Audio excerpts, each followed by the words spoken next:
Le tengo el remedio. 7 de la mañana, 40 minutos. Continuamos con más información aquí en Arriba Bogotá. Y usted que de pronto, bueno, es que hay mucha gente a esta hora. ¿Usted y yo? No, ¿Todos nosotros? Mire, es que hasta ahora más de uno está corriendo porque le quedó la tarde por ir al trabajo o el colegio, ya le dejó la ruta a los niños, pero hay otros que están ahí arrunchados, acostados con sueño, durmieron bien, durmieron mal. Pero no crea, el que está corriendo seguro va con sueño también.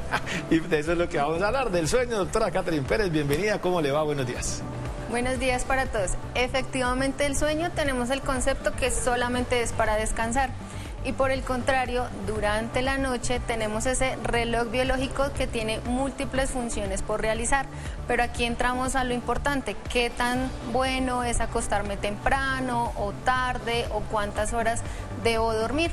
Por eso es importante saber en qué momento se empiezan a activar todas estas hormonas o todos estos neurotransmisores para que mi cuerpo no solamente descanse, sino que también se pueda desinflamar.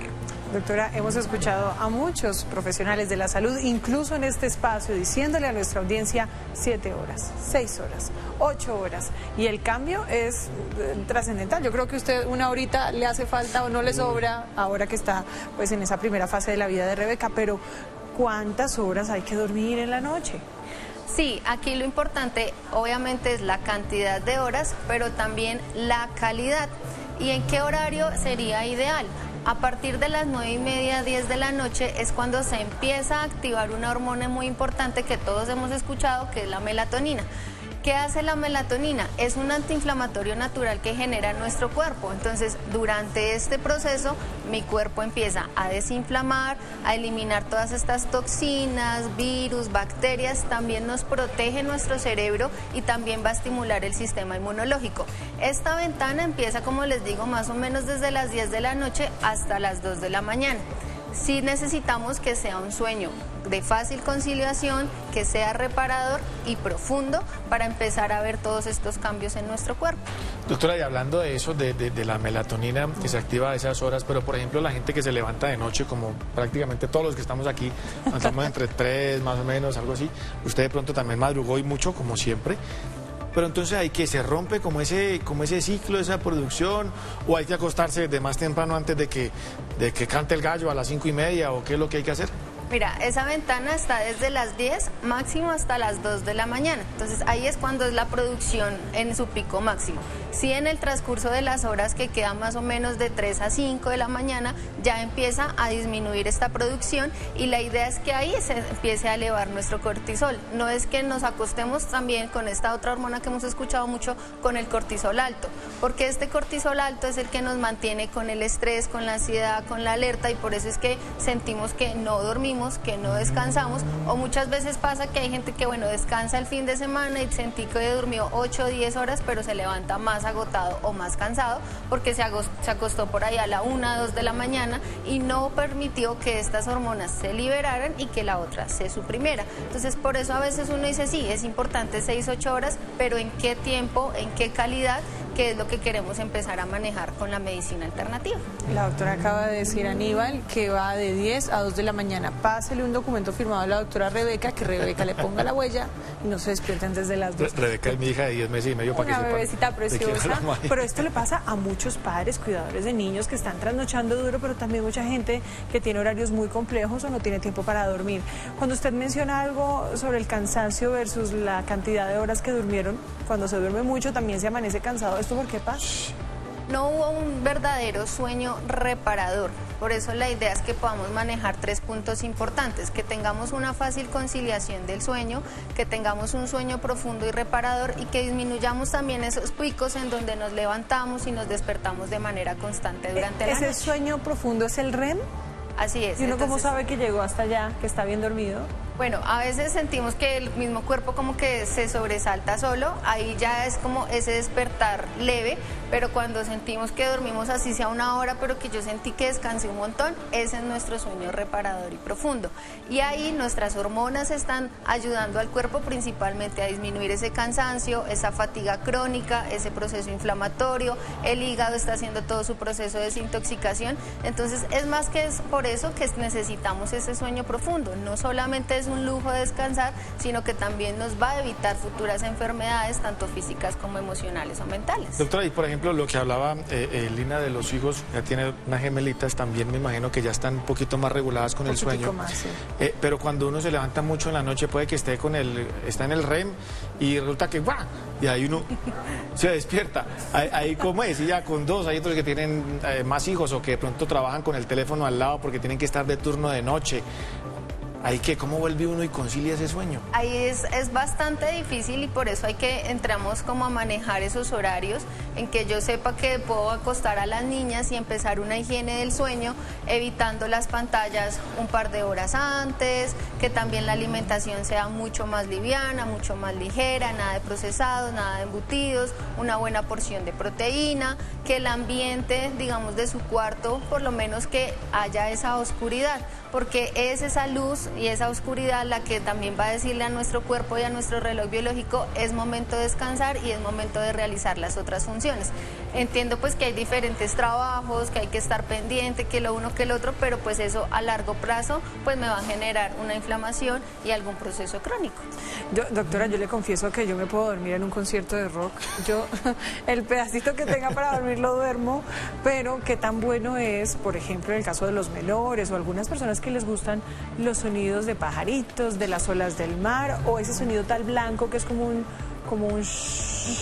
para dormir a los niños o para incluso conciliar el sueño. ¿Eso es bueno, eso es malo? Sí, eso hace parte de esa higiene del sueño y cada uno de nosotros es diferente. Entonces a los niños puede que les guste ese ruido blanco, hay otros que les gusta el sonido del agua, de los pájaros, de la naturaleza.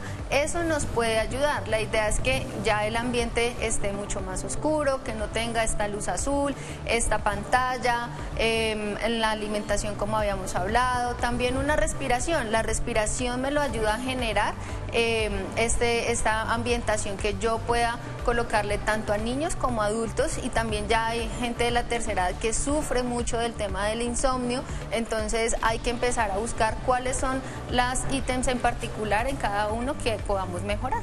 Mire, doctora, ya habla usted también del tema del insomnio, ahí ya hay algunos medicamentos, todo esto tiene que ser formulado por un médico, pero nos preguntan también aquí en redes sociales que si es más importante la cantidad de horas a la hora de dormir o los medicamentos para dormir son la solución, que qué tan importantes son los medicamentos, y ahí le agrego yo, porque eso sí es muy conocido también lo de la melatonina, que es una hormona natural, que es de venta libre.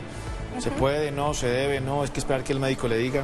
Sí, como tú decías, obviamente primero hay que hacer una historia clínica completa e individualizada. Muchos de los medicamentos, ya sean de farmacología vegetal o de origen químico, pues nos pueden ayudar, pero pues tenemos que saber cuál es el origen. La idea no es simplemente dar un medicamento para suprimir o para decirle esto va a dormir, sino hay que mirar cuál es el origen, cuál es la causa de por qué yo no tengo un buen sueño, por qué mi sueño no es reparador, si hay algún problema físico, si hay un problema emocional, algún problema que no me deja descansar, y que es que durante el sueño estoy generando ese tratamiento natural a mi cuerpo. Por eso sí, muchas veces uno consigue la melatonina, pero no te dicen para qué es su función de verdad, es simplemente con esto va a dormir, pero es que la función de ella es más de desinflamar, de generar toda esta cascada antiinflamatoria, de hacer este barrido, de liberar todos estos antioxidantes y lo más importante, proteger nuestro cerebro. Entonces también hay que saber cuál es la dosis indicada, tanto químico, tanto farmacología vegetal, porque también muchos llegan, es que yo ya he tomado mucho valeriana, pasiflora y no me sirve, pero de pronto no es la dosis indicada para ti o en la frecuencia indicada. Doctora, la comida antes de dormir, ¿eso a qué horas tiene que ser? ¿Se puede echar uno su churrasquito o comer frijolitos o incluso tomar mucha agua antes de dormir? ¿Eso es recomendable? ¿No es recomendable? Mira, lo más importante, si se puede antes de las 7:30 de la noche, nuestra última comida, que sí sea muy ligera, como tú dices, no es algo, sí es importante que sea una muy buena porción de proteína, pero entre menos procesados, el agua es importante, pero si también yo me tomo 2 o 3 vasos, pues me la voy a pasar constantemente en el baño. Entonces algo que sea muy suave, una porción de queso, una porción de proteína, la carnecita, el pollo, pero mucho más pequeña, y hasta posiblemente una pequeña ensalada. Sí, evitando también de pronto los carbohidratos, porque eso ya me va a afectar un poco más en temas metabólicos, en la resistencia a la insulina, en la función que está haciendo mi hígado durante la noche. Entonces tratar que sea muy balanceado balanceado y sí hay que comer. Mucha gente dice, en vez de comer voy a bajar de peso. Y no es así. Uno durante la noche sí puede bajar de peso, porque durante la noche es que el hígado elimina todas estas toxinas, ayuda al proceso de la glucosa, entonces entre mejor descanse también estoy ayudándole a mi metabolismo. Doctora, y desde el punto de vista de su especialización, en que es la medicina alternativa, usted es médico especialista en esta área, ¿qué puede hacer uno entonces para relajarse y dormir bien a la hora que sea? Porque, por ejemplo, hay gente que apenas va llegando a la casa después del turno de trabajar y entonces nos está viendo y dice, sí, pero es que el sol, bueno, baja ahí la cortina, no sé qué hacer como desde este punto de vista, desde esta área, para poder dormir bien, llegar a esas 6 horas de descanso, así sean 4, pero... Sí, es muy importante, como tú dices, ajustarlo a cada individuo según su horario de trabajo, según su alimentación, pero digamos que desde la medicina alternativa podemos ofrecer tanto la acupuntura como la terapia neural, porque me va a ayudar a la liberación de esta hormona que necesitamos de la melatonina, también nos va a ayudar a controlar el cortisol. Entonces, alguien que está llegando ahorita y que necesitamos bajarle ese sistema de alerta, ese sistema simpático, le va a ayudar muchísimo la acupuntura, la terapia neural, y aquí también entra el tema de la ozonoterapia o la sueroterapia, pero siempre sabiendo cuál es el antecedente del paciente, que ya hemos corregido muchos factores como la alimentación, la actividad física, para poderle suministrar algún suplemento vitamínico. Doctora, vamos a cerrar con una pregunta que recientemente se ha convertido, digamos que en tendencia a través de plataformas digitales, y es sobre una práctica que realizan muchos los bogotanos a pesar del frío capitalino, y es que no se han terminado de despertar y se meten a la ducha fría, y especialmente las personas con enfermedades cardíacas, hipertensión, diabetes o mala circulación pueden enfrentar algo que puede llegar a ser muy peligroso. ¿Eso es cierto o no? ¿Cuánto tiempo hay que dejar que uno se despierte para someterse a este cambio térmico? Sí, lo más importante, recuerden que hablamos también alguna vez por ahí del nervio vago, lo más importante es que demos por lo menos de 3 a 5 minutos a generar una respiración, a generar sonidos con mi garganta, gárgaras, cantar, para poder tener también esta activación de este sistema simpático parasimpático que necesitamos que se altere, que se alerte el sistema simpático para salir. Entonces sí es importante no meternos de una vez, o sea, salgo de la cama al agua fría, porque lo que tú dices, voy a presentar ese choque, más si yo tengo algún antecedente cardiovascular.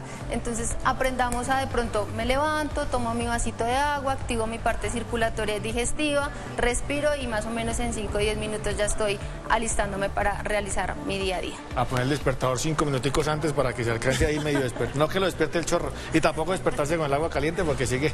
También, no, todo es un equilibrio, definitivamente. Doctora, pues muchísimas gracias por acompañarnos aquí en Arriba Bogotá. Buen día, muy amable. A ustedes, gracias. Cuando